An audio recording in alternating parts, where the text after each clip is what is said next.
Hey everybody, it's Jason Blaha here, and it's time for another full body workout, and things are going a lot better. They're going a lot better. I didn't really get any lower back pain until my final set of front squats. We hit our goal number for 225, so I can start increasing the weight now. I got 3 sets of 8 with 225. I just did that first warm-up on here just to kind of show you guys a little bit of a warm-up. A lot of times people go, Jason, why do you do low rep warm-ups? Because why would you ever do more than 1 to 5 reps for a warm-up? You're not getting metabolic fatigue or anything. Don't waste your time. Just getting in the groove. Get into your motor pattern. In fact, we could argue with me only using 225 for sets of 8, I wouldn't even do a warm-up if I didn't have a back pull that I was getting over. I probably wouldn't even bother to warm up. I mean, it's 225. So we got the 3 sets of 8, and I'm probably going to make a separate video about what I did a little different with my food today. But yeah, we got our 3 sets of 8 on the front squat. After re-racking it on the 3rd set, I did feel a little bit of light cramping in my left erector. My infection in my right foot is mostly healed, so I'm able to put more weight on it, so that's going better. And by the way, I banned a troll yesterday, and I'd actually tried to unban him, but I couldn't find his name in my ban list. I'm like, man, I probably shouldn't have banned him. He was like, you're just lying. You're just making stuff up because you're getting weak on your cut. And it's like, all my pressing strength is still good. That's the stuff you lose on the cut. Squats and things don't usually go down very fast when you're cutting, so it's kind of funny. So, but I just banned him because I'm like, oh, he's just calling me a liar. I'm going to ban his stupid ass. But then I actually regretted banning him, and I tried to unban him and couldn't find his name in the list. So just so you know, brother, the guy who I banned you over that, I spent 5 minutes looking for your name in the ban list, and I couldn't find it to unban you. So you're going to have to make a new account if you want to post. But you probably have several already, so it's no big deal, brother. But back to the point of this, yeah, we got it. So the lower back is healing, and I think what I might do, I might start doing just real light deadlifts and just leave a deadlift bar and my press bar set up for my greasing the groove, because I've been pressing every day. I haven't mentioned that much yet. I'm going to experiment with it a bit, but it's time to ease back into my cutting again, because I'm sitting up at like 214 now. So since I've been back at maintenance calories, I've drifted up to 214. And it's funny because some people are like, oh, you're dwindling away, you're shrinking. I'm up 5 pounds, guys. I've regained my water weight loss from my calorie deficit because I've been at maintenance for 3 weeks. So no, I'm going to ease back into a cut now. I can assure you guys I haven't shrunk in the last 3 weeks. I was 209. I'm up to like 214. So, but now that everything's healing up, nothing is really compromised, I can go back into a calorie deficit and I can continue this cut. Does it slow me down for 3 weeks? Yeah. Is it going to affect my numbers for the year? Probably. I don't know. I mean, you have to work around these things. There's nothing you can do about it. You know, you get hurt, you get sick, it affects your training, it will affect your schedule. Welcome to real life, guys.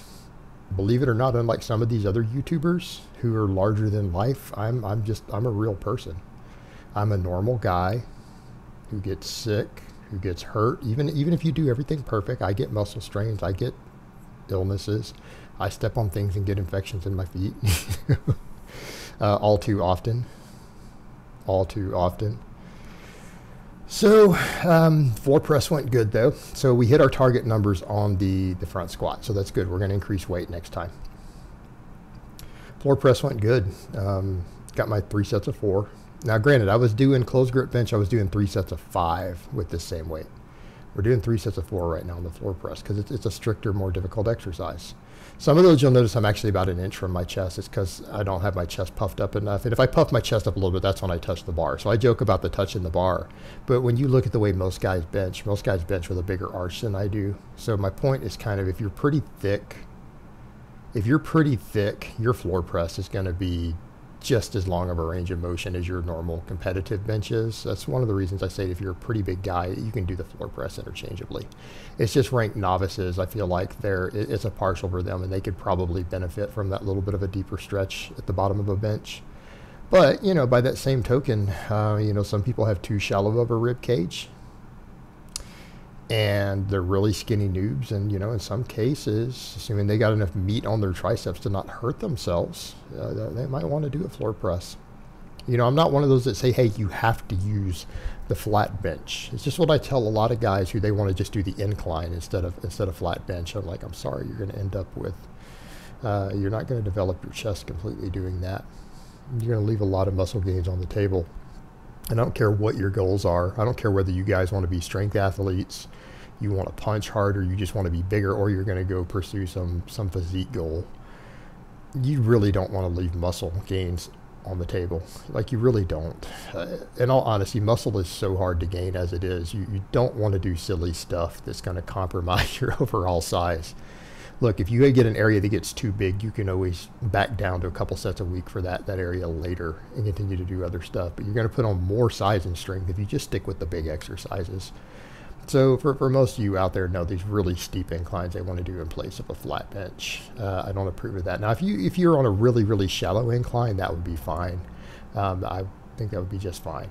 But I'm not stuck on just having to do the flat bench. If you want to do a floor press or a weighted dip or something else, if that fits into your paradigm a little bit better, you don't have to do the bench press. I just think the bench press is an all-around good exercise. Pull-ups were hard again today. They have been hard lately, though. And I think it's because I haven't been greasing the groove on these now since I switched to the press. I'm getting better at my pressing, and the pull-ups are just feeling a little bit stagnant. And that's okay. I think I'm reasonably strong on pull-ups. I mean, you guys saw me when I was at a much heavier body weight hitting dead hang chin-ups with 100 pounds earlier this year. The fact that even at my current body weight that I'm pulling about 260 total with the weight and my body weight and everything for 3 sets of 5 from a dead hang. I think that's a reasonable amount of workload every workout. You know, I'll work on that later. I know getting stronger at pull-ups will help my biceps and stuff later when I'm finished cutting. So I might put more focus on them then. Maybe when I go back into like a lean bulk later on when I'm down to 190-ish or something, I may go ahead and throw some cheat curls back in or put more volume into my pull-ups, right? But for now, this is probably sufficient for maintaining muscle. It's probably sufficient. And again, I can only handle so much. I have to watch my bicep tendons in terms of just inflammation, particularly my left one due to that old injury. So I have to really watch the amount of volume I subject that arm to. Otherwise, I get inflammation problems, and then it affects my squat, it affects my bench, it affects everything. And we just don't need all that mess right now. You've got to watch these things as you get older. I'm not saying you can't keep training hard, because I do train hard. I do train heavy, obviously. But connective tissue, you know, when you guys get past your about 30, 35, you have to pay more attention to your connective tissue. You really do. Don't let anybody tell you otherwise. You see other guys, no, you don't. No, you don't. Yeah, you absolutely do. It's silly ass 25-year-old kids who are telling you that you don't. Trust me on this, guys. By the time you hit 35, you're going to want to start paying attention to your tendons. You have to pay attention to them.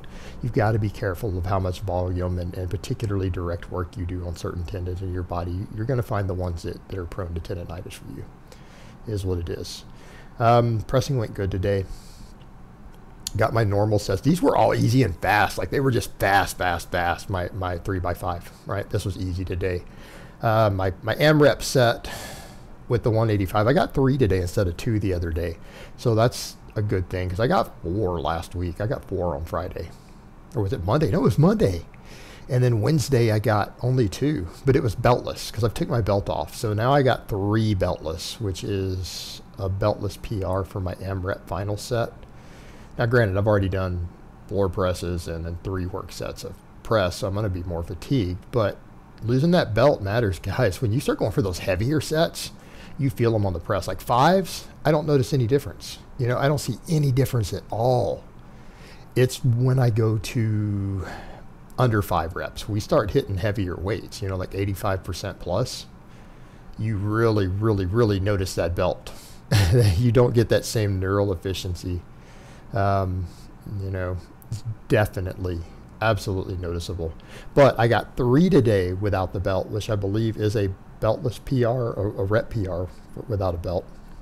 I know the most I've pressed without a belt this year was 205, but I was something like 40 pounds heavier than I am now. So, you know, it is what it is. But yeah, we got our 3. So I changed clothes. They're like, why'd you do that? Because I had a delivery coming and I needed to go outside. And so I had thrown sweats on. And then it was cold. And I didn't even want to change back into my singlet for one last set. That's just silly. It's one set. Just took it off and left these sweatpants on. So there's my 3 reps. So I hope it has been informative. And I will talk to you guys next time.